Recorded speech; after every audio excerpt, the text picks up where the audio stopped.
Hello everyone, welcome back to my channel. আজি জিকে সিৰিজৰ আন এটা ভিডিঅ লৈ আহিছো। সো বলক ভিডিঅটো আৰম্ভ কৰো। এক নম্বৰ কোৱেশ্চন আছে Fearless Governance book was written by কোনে লিখিছিল এখন বুক? এখন লিখিছিল কিৰণ বেদী। সেকেন্ড কোৱেশ্চন আছে golden boy Neeraj Chopra book written by golden boy Neeraj Chopra এখন কিতাপ কোনে লিখিছিল? এখন লিখিছিল নৱদীপ সিং গিল। তিনি নম্বৰ কোৱেশ্চন আছে আলি আই লৃগাং ফেষ্টিভেল ইজ সেলিব্ৰেটেড বাই আলি আই লৃগাং যিটো উৎসৱ আছে সেইটো কোনে পালন কৰে? সেইটো পালন কৰে মিচিং জনগোষ্ঠীৰ লোকসকলে। 4 নম্বৰ কোৱেশ্চন আছে the flamingo festival is celebrated in which state? এইটো যিটো উৎসৱ আছে ফ্লেমিংগো ফেষ্টিভেল কোনখন ৰাজ্যত পালন কৰে? এইটো পালন কৰে অন্ধ্ৰ প্ৰদেশত।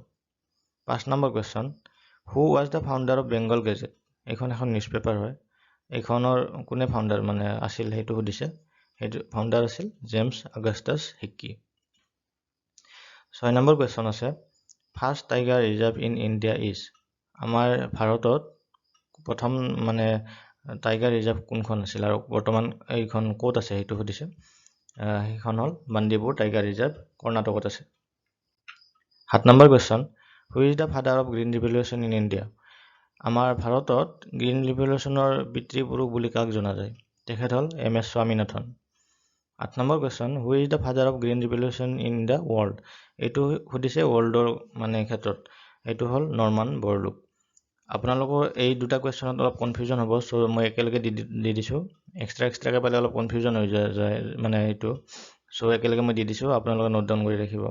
ইণ্ডিয়াৰ ক্ষেত্ৰত যদি সোধে গ্ৰীণ ৰিভলিউশ্যনৰ পিতৃ হ'ল এম এছ স্বামীনাথন, আৰু যদি ৱৰ্ল্ডৰ কনটেক্সটত সোধে মানে তেখেত হ'ল নৰ্মান বৰলুক।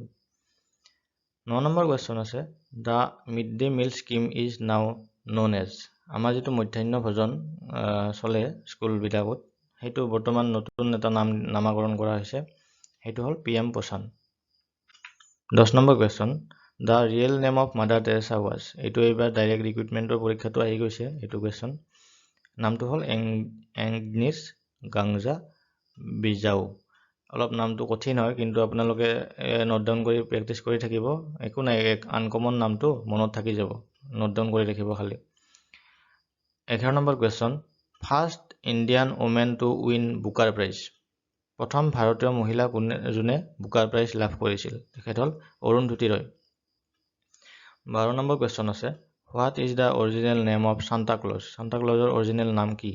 সেইটো হ'ল Saint Nicholas. 13 number question which state is called as the sugar bowl of India? Sugar bowl of India বুলি কোনখন ষ্টেটক জনা যায় আমাৰ ইণ্ডিয়াৰ? সেইখন হ'ল উত্তৰ প্ৰদেশ। 14 নম্বৰ কুৱেশ্যন আছে which state is called as the sugar belt of India?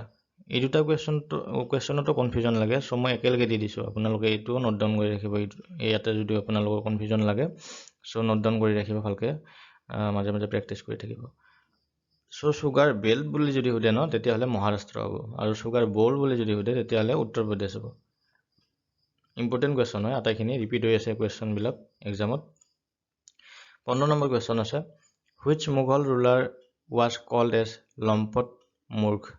সেইটো হ'ল জাহানদাৰ শ্বাহ। তেখেতক লম্পট মূৰ্খ বুলিও জনা গৈছিল মানে। 16 নম্বৰ কুৱেশ্যন আছে which pact was also' known as Delhi pact? Delhi pact বুলি কোনখন পেক্টক জনা যায় মানে? সেইটো হ'ল লক্ষ্ণৌ পেক্ট। তাৰে পিছৰ কুৱেশ্যন আছে maximum number of ST seats in Lok Sabha is in which state? তাৰমানে ST মানে যিটো আমাৰ কেটেগৰী থাকে ন, চ' STৰ হাইয়েষ্ট চিট থকা ৰাজ্যখন কি? সেইখন হ'ল উত্তৰ প্ৰদেশ।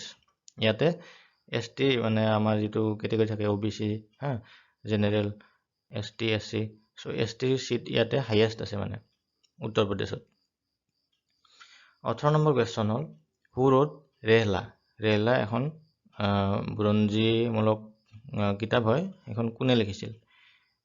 এখন Ibn Battuta. 19 number question what is the another name of Congo river? Congo ৰিভাৰটো আন এটা নাম কি? সেইটো হ'ল জাইৰে। 20 নম্বৰ কুৱেশ্যন আজিৰ আমাৰ শেষৰ question Mando is a folk dance of which state? মাণ্ডোটো কোনখন ৰাজ্যৰ মানে এটা ডেন্স হয়, ফক ডেন্স হয়? সেইটো হ'ল গোৱা। চ' আজি আমি এই 20টা ইম্পৰ্টেণ্ট কুৱেশ্যন আপোনালোকৰ লগত আলোচনা কৰিলোঁ। এই কুৱেশ্যনবিলাক মানে এক্সামত ৰিপিট হৈ আছে, চ' মই পূৰা মানে একদম কুৱেশ্যন পেপাৰৰ পৰা উঠাইছোঁ ইয়াতে। এক্সট্ৰাকৈ কোনো কুৱেশ্যন মানে ইয়াতে দিয়া নাই যে এক্সামত অহাই নাই তেনেকুৱা কুৱেশ্যন দিয়া নাই। আটাইবোৰ ইম্পৰ্টেণ্ট হয়। আপোনালোকে যদি নজনা কিবা পায় ন, ডাইৰেক্ট নোট ডাউন কৰি ৰাখিব আৰু প্ৰেক্টিচ কৰি যাওক। আহিব লগা এক্সামবিলাকত এইবিলাক কুৱেশ্যনে আপোনালোকে দেখা পাব। চ' আজিলৈ ইমানে। ভিডিঅ' মই দি থাকিম, পাৰিলে সদায় দিব ট্ৰাই কৰিম, নোৱাৰিলেও 2 দিন 3 দিনৰ মূৰত দি দিম মই। আপোনালোকে খালি অলপ টাচত থাকিব।